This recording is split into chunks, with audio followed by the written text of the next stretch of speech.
Në këtë edicion do të ndiqni. Pensionistët duan që pakoja prej 200 milion euro të përfshi edhe komunitetin e moshës së tretë.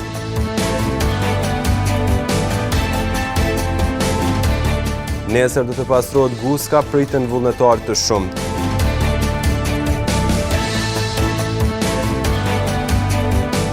Kino hyrje hana edhe këtë fundjavë me filmat të zgjedhur. Përshëndetje, po fillojmë edicionin qendror të lajmeve këtu në televizionin Syri. Qeveria e Kosovës ka premtuar se së shpejti do të dërgojë në kuvend një pakë mbështetëse për disa kategori të qytetarëve të Kosovës. Për qytetarët e në veçanti për pensionistët, kjo ndihmë po shihet si e mirëseardhur ndonëse e vonuar. Sipas tyre, zgjidhja afatgjate do të ishte miratimi i ligjit për pensionet, i cili do të siguronte stabilitet financiar për pensionistët.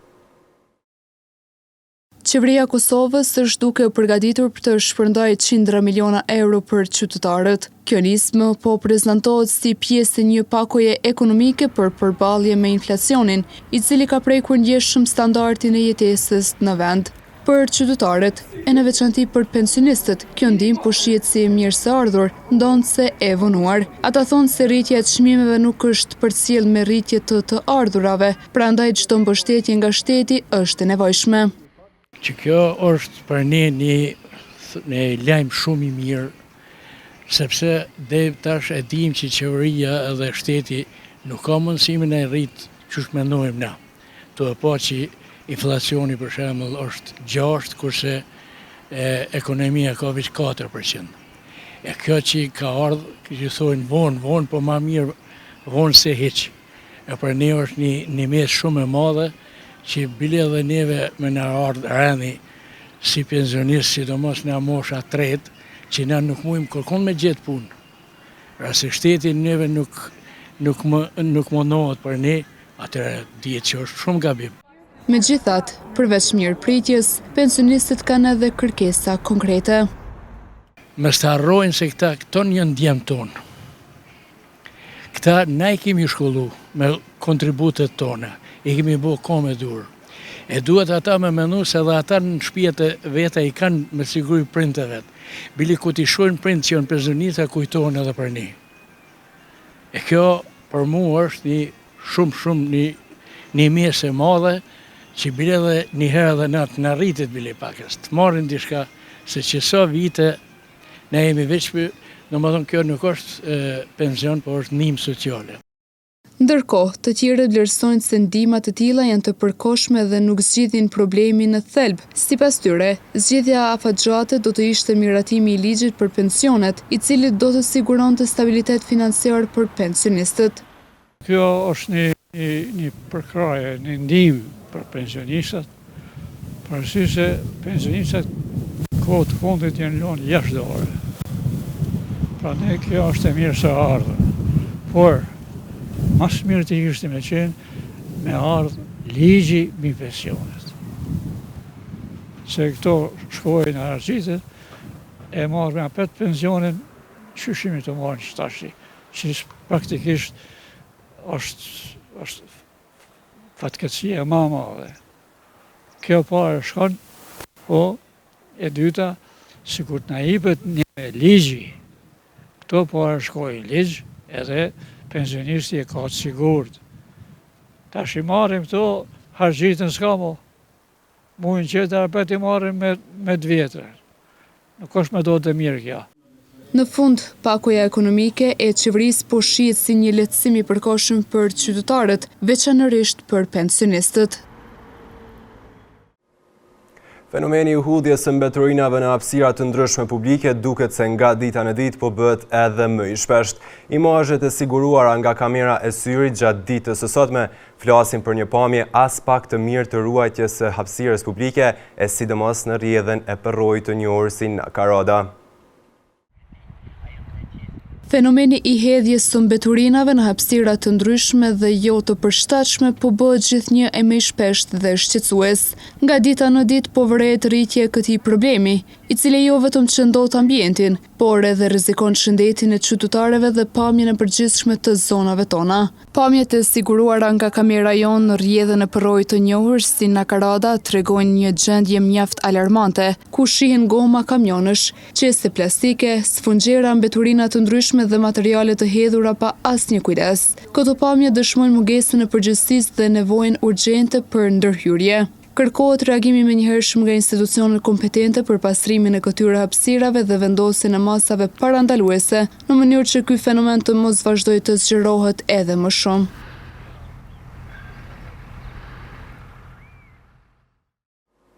Mbetemi te tema mbeturinave dhe sjellim një tjetër kronik, por kësaj radhe për një aksion komunitar. Me organizim të shoqatave Një Thes me Veti dhe Erniku, nesër do të ketë një aktivitet për pastrimin e një pjese të lumit Ernik, saktësisht zonën e Guskës. Ky aktivitet fillon nga ora 12, ndërkohë organizatorët bëjnë thirrje që sa më shumë të bashkohen në këtë nismë dhe bashkarisht t'i pastrojnë brigjet e lumit Ernik, që aktualisht janë të mbushura me mbeturina. Nesër do të zhvillohet një aksion komunitar për pastrimin e një pjese të lumit Ernik, me konkretisht të zona e Guskës. Aktiviteti nis në orën 12 dhe synon ngritjen e vetdijes për mbrojtjen e mjedisit dhe pastrimin e hapësirave përgjatë lumit. Sipas organizatorëve, ky aksion pritet të mbledhë vullnetarë të shumtë, të cilët do të angazhohen në pastrimin e mbeturinave dhe përmirësimin e gjendjes së shtratit të lumit. Burim Qari nga shoqata Një Thes me Veti ka dhënë më shumë detaje rreth organizimit të këtij aktiviteti. Nesër jemi për orës 12, jemi në Gusk. Kena me pastrum, janë të mirësoardhë në gjithë qytetarët, edhe për një ambient pastërt. Domethënë vetëm duhet me armë o paraqit ose në rrjetet sociale. Sot na kujdesëm për ato mjetet e pastrimit. Me dorëza, me kajt, dhe me ushqim edhe me gjitha. Qari gjithashtu ka treguar edhe arsyen pse është përzgjedhur zona Guskës si një nga pikat ku do të përqendrohet aktiviteti. Po është në mes, domethënë për qytetit Gjakovës, është as larg as ngat, është si mes i që janë këto pjesë, domethënë Çishmonia më larg, ato deva, ato kështu që kemi gjetë në mes, edhe ka parking edhe ka të gjitha. Ato do na më rregullu, si ku do më rregullu diçka s'rregullon krejt, fillon për një pjesës, e ato kena zgjedh. Kështu nuk ka ne. Po kemi qenë shumë shpesh aty edhe po dojmë vazhdu me pa rezultatin. Ku ta shohim rezultatin, djevullnet me vazhdu tjetë. Kështu që nuk ka nej, nuk është diçka speciale, vetëm është një vend që thjesht ku ka është lumi edhe ku ka hapësi. Në fund, Burim Qari ka përcjellë edhe një mesazh për të gjithë qytetarët, duke i ftuar të bënë pjesë e aksioneve të tilla dhe të kujdesen më shumë për ambientin. Ne di që vikend, e di që është koha mirë, e di që dojnë me shku në Shqipni me dalë, po belem të pakten i gjysore, një orë, një thes mi mush dikush është një vlerë e madhe. Punën e kena mesazh. Kujtojmë se mbrojtja mjedisit është përgjegjësi e përbashkët dhe se vetëm përmes angazhimit të vazhdueshëm të qytetarëve mund të arrihet një ambient më i pastër dhe më i shëndetshëm për të gjithë ne.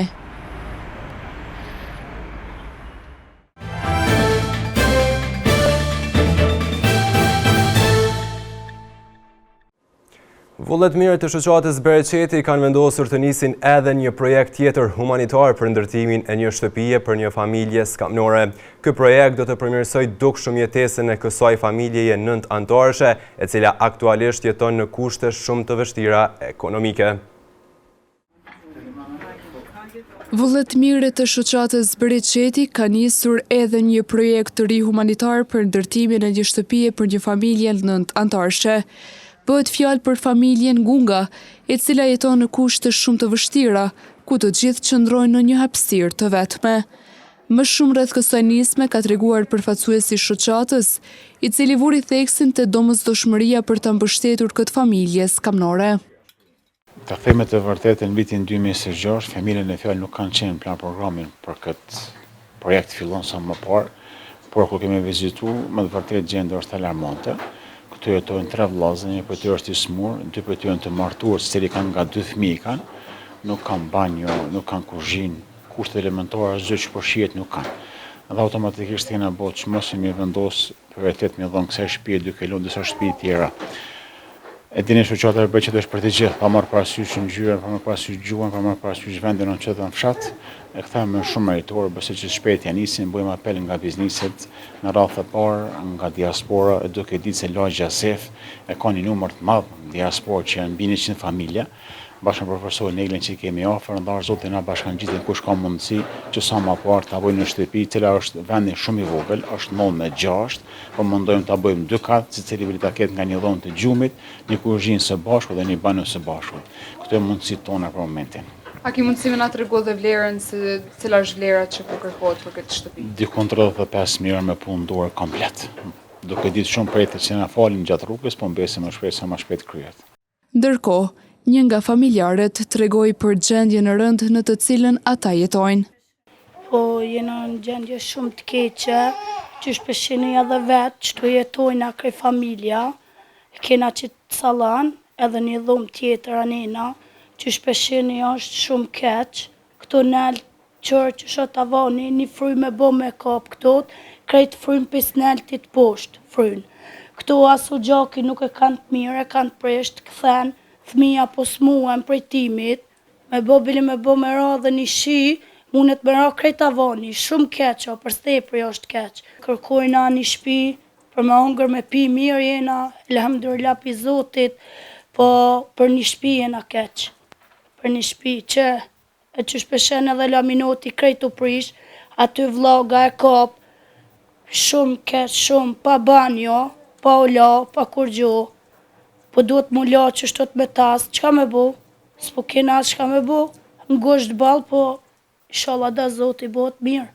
Në këtë familje janë 3 vëllezër, ku 2 prej tyre punojnë për të siguruar jetesën, ndërsa një tjetër është i sëmur. Megjithatë, ajo që ju mungon më së shumti është një shtëpi, pasi 9 antarët jetojnë, ushqehen dhe flejnë në një dhomë të vetme.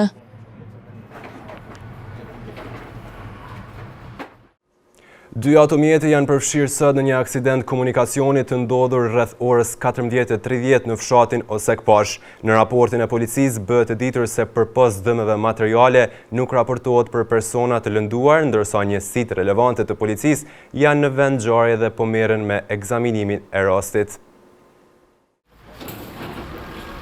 Rreth orës 14:30 është raportuar për një aksident trafiku në fshatin Osekpash, në komunën e Gjakovës, ku sipas informacioneve të para në këtë aksident janë përfshirë 2 automjete. Aksidenti ka rezultuar vetëm me dëme materiale dhe për fat të mirë nuk pati të lënduar. Sipas dhënësës të policisë, Vlera Krasniqi, menjëherë pas raportimit, në vendin e ngjarjes ka ndalë njësitë relevante të policisë, të cilat po merren me trajtimin dhe ekzaminimin e plotë të rastit, si dhe me sqarimin e rrethanave se si ka ardhur deri te aksidenti. Ndërkohë, banorët thonë se kjo rrugë konsiderohet e ngarkuar për qarkullim, ku shpesh ka lëvizje të madhe të automjeteve, sidomos gjatë orëve të ditës. Për këtë arsye, kërkohet që të ketë prezencë më të shtuar të zyrtarëve policor në teren, si dhe kontrolle më të shpeshta, me qëllim të parandalimit të aksidenteve të ngjashme dhe rritjes së sigurisë në komunikacion. Rritja rasteve të infarktit tek të rinjt është një fenomen i dokumentuar në literaturën kardiologjike të viteve të fundit dhe lidhet me një kombinim faktorësh metabolik, stilin e jetesës dhe faktorëve tjerë psikosocial. Doktor Bylbül Kadria tha se të gjithë persona duhet të jenë të kujdesshëm në secilin simptom të mundshme që lidhen me këtë problematik për të shmangur pasojat. Sëmundjet kardiovaskulare vazhdojnë të jenë shkaktari numër 1 i vdekjeve në botë. Doktor Bylbül Kadria, i specialist kardiolog, u shpreh se është parë rritja e incidencës së infarktit akut të miokardit, sidomos te moshat e reja, pra në moshën 40 vjeçare, ndërka shkaktar kryesor mund të jenë stili i jetesës, duhan pirja, predispozitat familjare e faktorë të tjerë. Tutje doktori Kadria u shpreh se trajtimi dhe diagnostikimi me kohë është shumë i rëndësishëm. Siç dihet, sëmundjet kardiovaskulare vazhdojnë të jenë shkaktori numër 1 i vdekjeve në botë, ku numërojnë rreth 20 milion vdekje në vit. Po ashtu në vitet e fundit është shpeshtuar shumë edhe rrit incidenca e infarktit akut të miokardit edhe te moshat e reja, pra në moshën 40 vjeçare. ku shkaktar kryesor është, domethënë, stili i jetës, faktorët predispozues, duhanpirja, stresi i vazhdueshëm kronik, predispozita familjare gjenetike dhe po ashtu abuzimi me substanca narkotike, pra drogat. Ka shumë rëndësi që të bëhet diagnoza me kohë dhe trajtimi me kohë, pasi që e ul shumë vdekshmërinë. Kardiologu Kadria i bëri të ditur simptomat e infarktit akut të miokardit, duke bërë thirrje që simptomat të mos neglizhohen, duke treguar edhe diagnozën që zakonisht rezultonte moshat e reja. Zakonisht infarkti akut të miokardit manifestohet me simptoma të dhimbjes në gjoks, frymëzënjes, djerës të ftofta dhe lodhjes. Dhe ka shumë rëndësi që këto simptoma të mos neglizhohen dhe fillimisht të lajmërohen te mjeku në emergjencë apo te kardiologu.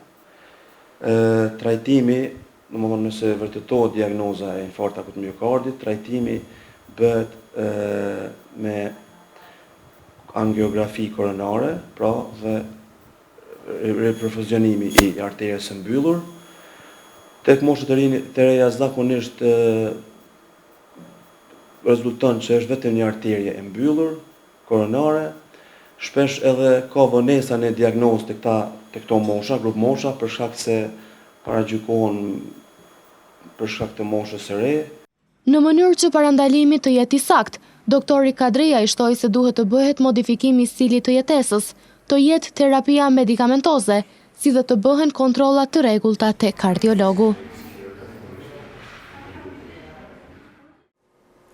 Ministria e Industrisë, Ndërmarrësisë dhe Tregtisë ka bërë të ditur se sot nafta mund të shitet deri në 1.89 euro për litër, kurse benzina deri në 1.47 euro për litër. Ndërkohë në disa nga pikat e shitjes në Gjakov, duket se nafta është shitur dhe më lirë sot. 1 litër naftë konsumatorëve sot u është ofruar 1.86 euro për litër. Çmimet e naftës në Kosovë sot u pan të kenë shënuar rënje për disa cent për litër krahasuar me një ditë më herët. Nga 1.91 euro për litër sa ishte të enjtën, çmimi i naftës të premten në disa pikat e shitjes në qytet, konsumatorëve i është ofruar në 1.86 euro për litër. Ndërsa çmimi i benzinës dje ka shkuar deri në 1.47 euro për litër, ndërkaq sot benzina është rritur 1.46 euro për litër. Nafta kishte nisur të shtrejtohet me 28 shkurt kur Shtetet e Bashkuara të Amerikës dhe Izraeli nisën luftën me Iranin. Në kundërpërgjigje, Irani mbylli ngushticën e Hormuzit, që shfrytëzohej si rrugë për 20% të naftës në nivel botëror.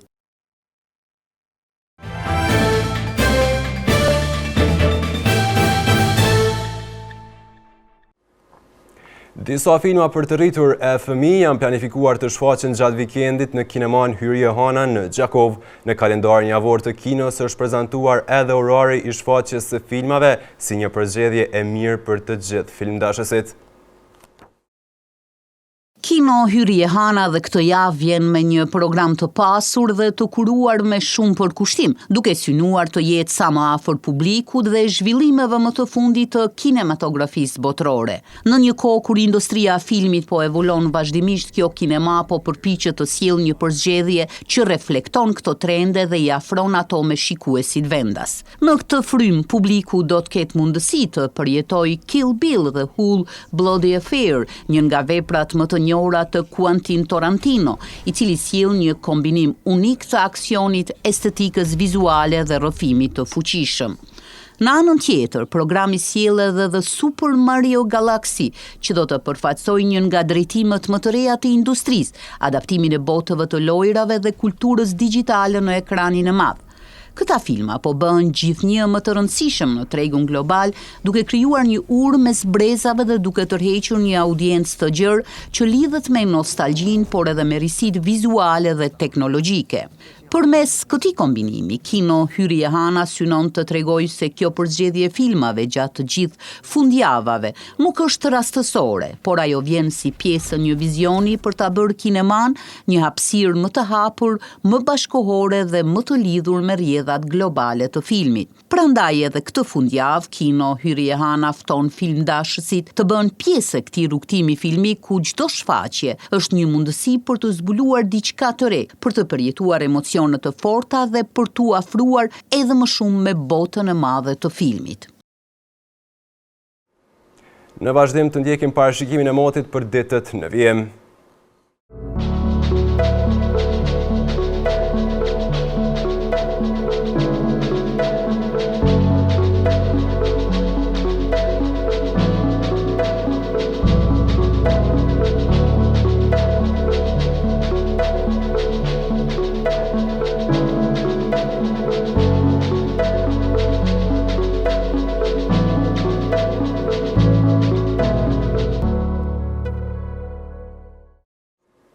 Para se të ndahemi të ndjekim edhe një herë titujt kryesor të këtij edicioni. Pensionistët duan që pakoja prej 200 milion euro të përfshi edhe komunitetin e moshës së tretë.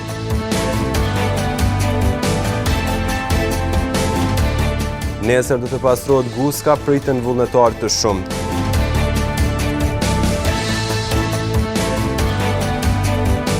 Kino hyrje Hana edhe këtë fundjavë me filmat të zgjedhur. Këtu marr fund ky edicion qendror i lajmeve. Ju mund të vazhdoni të na ndjeqni në televizionin Syri si dhe në rrjetet tona sociale. Mirupafshim.